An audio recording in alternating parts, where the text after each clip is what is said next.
Okay, this is part 3 of the Bowers and Wilkins. It's cm2 speakers, 120 watt with a blown tweeter. Right, the second video, part 2, which we'll call it, I don't think it was much of a success. Although it did work, I think it wasn't as bright as it should be. How would we put it? It's like holding a speaker's cone, putting pressure on it while putting power through it. It just didn't have any range. And I'm putting that down to the magnet wire I used. It was far too thick. So plan B is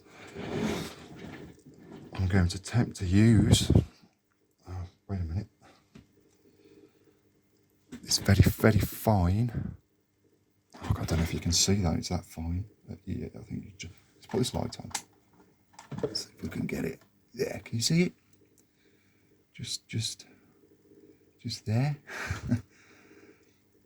That's what I'm going to use. And I ain't got to clear the lacquer off or anything like that. So we'll put this in its place and see if my plan B works.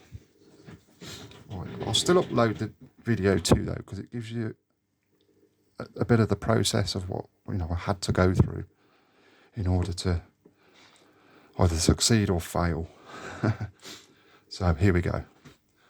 The island's back on. Let's move this over to here. Can you see it? Yeah, I think yeah. Right, so let's get some solder on that.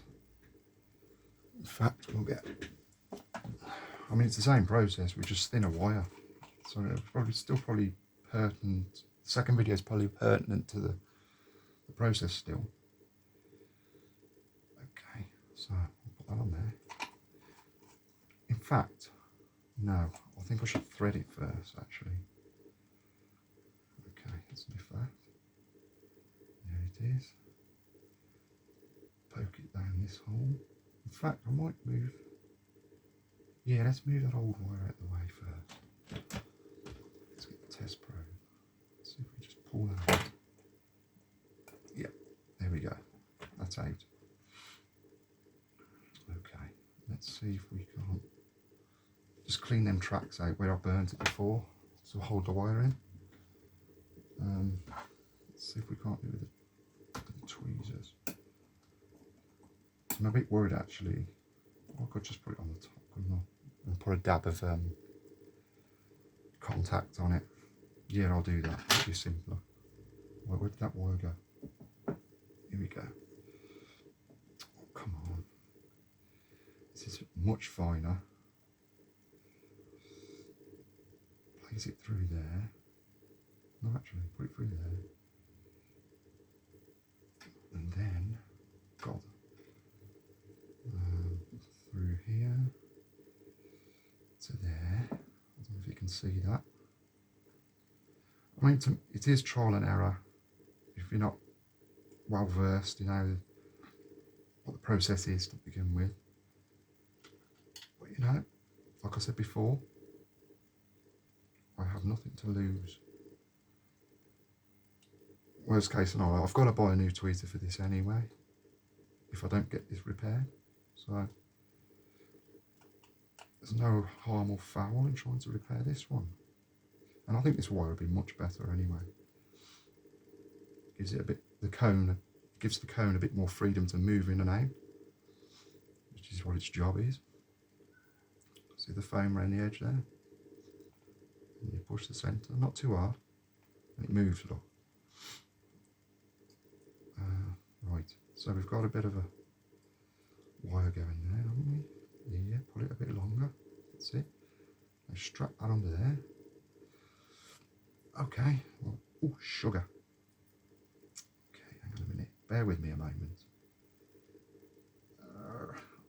I mean, I could pause the video here, but it's of no benefit if I do that, I don't think.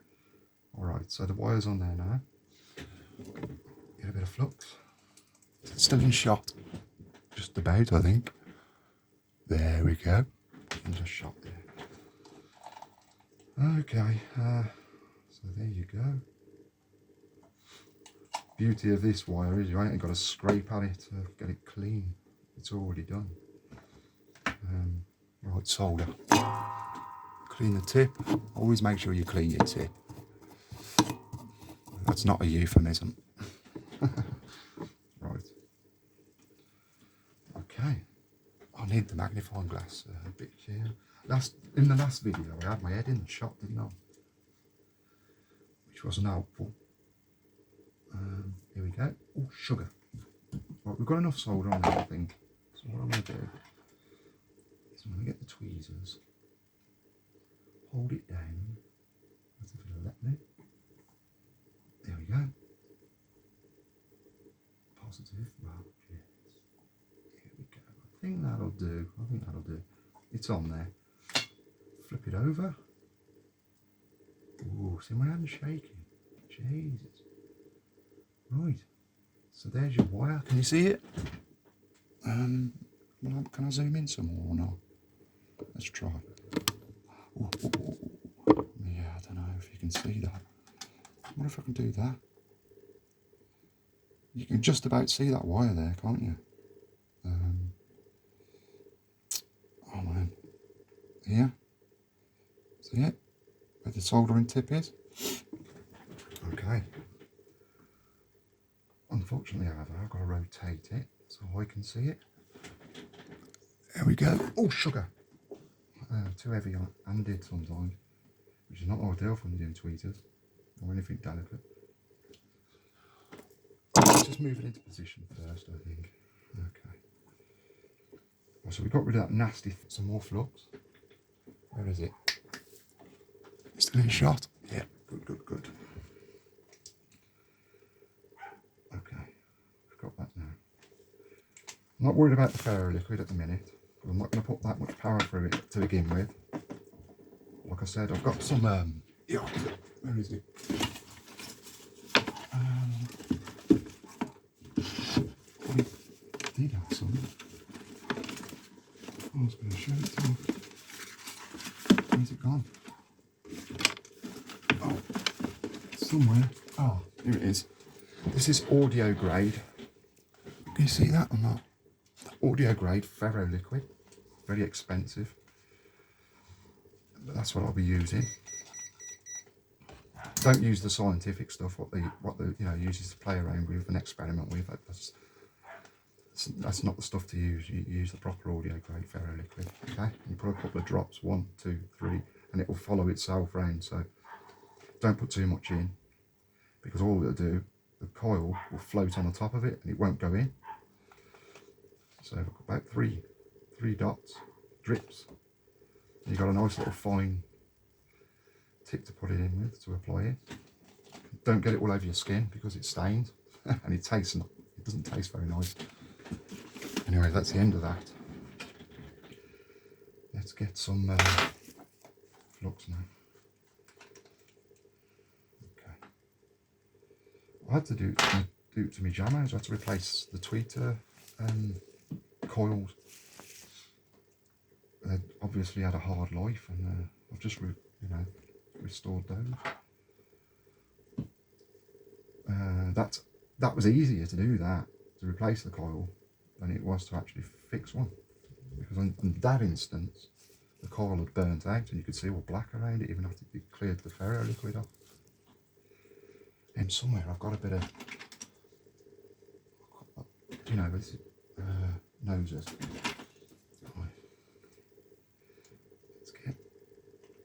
I've got a bit of super glue here. I'll put a little dab of that on it. Nah. Alright, let's just put a little blob just there. Ooh, too much. It always manages to get it on my fingers, this stuff. It's horrible. Anyway, let's get something to make that glue flow over there. Okay.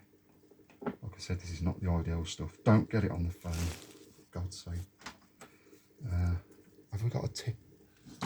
Yeah, use a filter tip to soak up the excess. Hopefully that'll work. There we go. In fact, Sorry about the curtain. There we go. Right. Now, let's turn the iron off. So it's still going. Yep, it's still going. All right. Okay, it's I don't know if you can see. Let's move this out the way a second. Put the meter in its place. Light on. Let's test the impedance. If it will let me. Is it connected? 3.3, 3.2.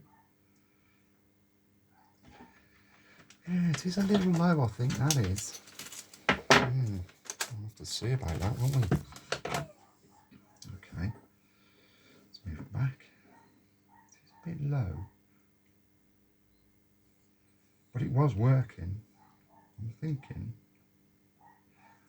let's get a board. Wipe that off. Make sure that coil's not black anyway. Shut up, Max, please. I'm trying to do something. If you give me a moment, Max, I'll feed you, don't worry. Yeah, it don't look black. No. Yeah.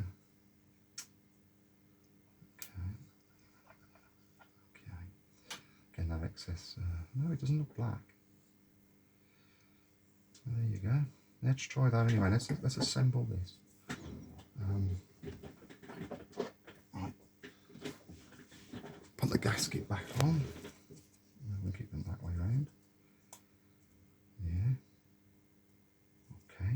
So we'll put this back in. Where's the mark I put on here?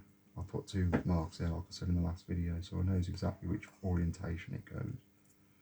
Oops. So we'll plonk that straight on gently, gently, gently, gently. Okay. Now we'll put the screws back in. Oh God. But you know, if this doesn't work out, at least those that do try it can sort of get some idea. And maybe they'll have better luck with theirs. Maybe their coil isn't burnt out at all. It just needs connecting. So, you know, it's still an education, still academic. Okay. I'm going to flip that over onto there. Now, I know I said I wouldn't do this, but I'm going to just test it with the battery. I'm not going to use a 1.5 volt. I'll use one of these old Maplin jobs, which I know is not very good, but it might get enough crackle out of it. Okay. Oh, wait a minute, it's the wrong way around. Positive. Put that on the bear. I'm not in the way, am I? We'll put that there. There we go, look. Hear it? No, we'll leave it at that. Now, when I did this last time, out of camera shot, it wasn't as pronounced as that crackling. And I put it down to that magnet wire being way too thick. I can't remember what size this is now, but it's somewhat thicker.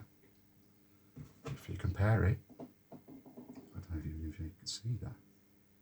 Yes, it's like four times thicker.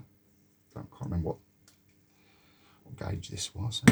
Anyway, I'm going to put this back into the speaker cabinet now, wire it all up, and the next video you shall see is it hopefully working with notable difference.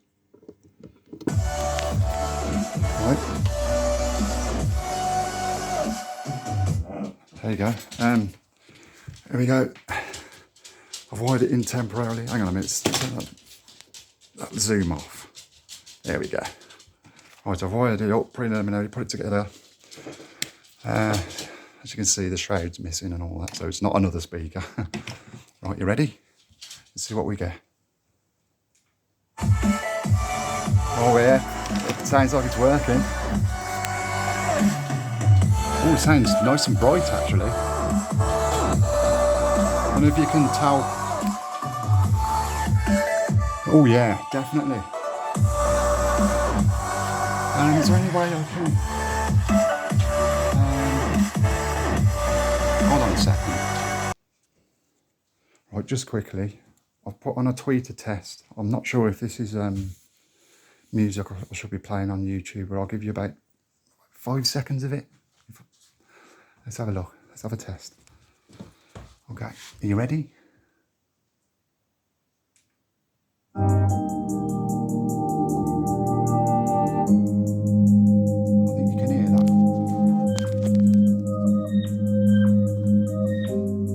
Definitely works, doesn't it? I think we can safely say that that's done. I think, yeah, let's turn this off a second. That sounds bright, a lot brighter than, yeah, I'm really pleased with that. Yeah, it's fantastic. Anyway, I'm going to put it all back together now properly. I hope this video, these series of videos have helped you in any way. I know they're a bit long-winded and unedited and raw and unprofessional. But anyway, thank you very much for watching. Bye-bye for now.